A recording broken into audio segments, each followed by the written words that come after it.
আমাদের সমাজের মানুষজন জানি কেমন, কারো ভালো না কেউ সহ্য করতেই পারে না। কেন ভাই, কেন? অন্যরা ভালো থাকলে তোমার কি সমস্যা? তুমি তোমার জায়গায় তো আছোই, সে তার জায়গায় থাকুক না ভালো। সে ভালো থাকলেও তোমার কি, খারাপ থাকলে তাতে তোমার কি? খারাপ থাকলে কেউ তো কারো কাছে গিয়ে তো ভালো রাখার চেষ্টা করবে না। তাহলে অযথা যদি কেউ ভালো থাকে তাতে খারাপ রাখার চেষ্টা করো কিসের জন্য? মানে আমাদের সমাজটা না কেউ ভালো চোখে দেখতেই পারে না।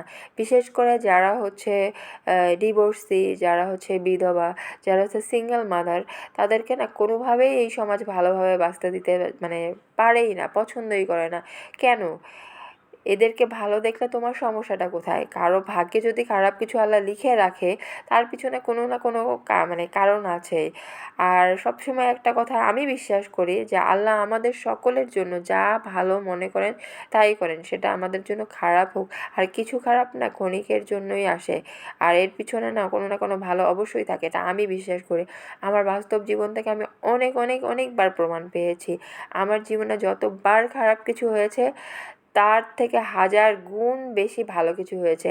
হ্যাঁ, ওই সময়টা না নিজেকে ধৈর্য রাখা বা নিজের মনটাকে শক্ত রাখা অনেক কঠিন হয়ে যায়। মাঝে মাঝে তো আমি আল্লাহর উপরে এটাও বলছিলাম, আল্লাহ এটা কি আমি সত্যি ডিজার্ভ করি? তুমি যে আমার সাথে এটা করলা। মানে অনেক কষ্ট পেয়েছিলাম এবং মানে আল্লাহকে নারাজ হওয়ার মতো অনেক কিছু বলেছিলাম। তারপরেও আল্লাহ তো মহান। আমাদের কে মানে একটা বাবা মার থেকে নাকি আল্লাহ 70,000 গুণ বেশি একটা বান্দাকে ভালোবাসে। তো হয়তো সেই ভালোবাসা থেকে তাই সে আর হয়তো নারাজ হয়নি। কিন্তু আমি আমার বাস্তব জীবন থেকে অনেকবার দেখেছি, অনেকবার তার ফল পেয়েছি। আমার সাথে যতবার খারাপ কিছু হয়েছে ততবার ভালো কিছু হয়েছে। আর আমাদের এই সমাজের মানুষরা কি বলে জানেন?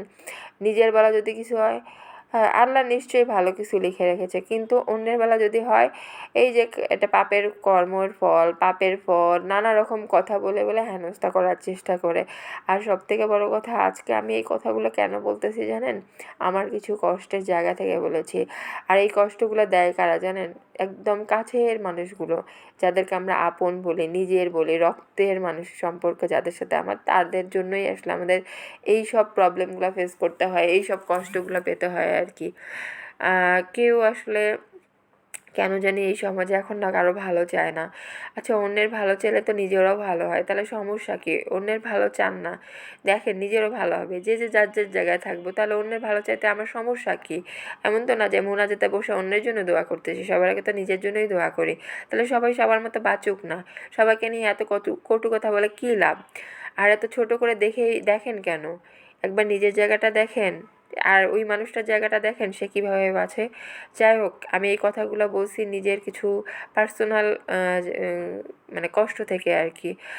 কেউ মনে কিছু নিবেন না। সবাই ভালো থাকবেন, সুস্থ থাকবেন, আমার জন্য দোয়া করবেন। আল্লাহ হাফেজ।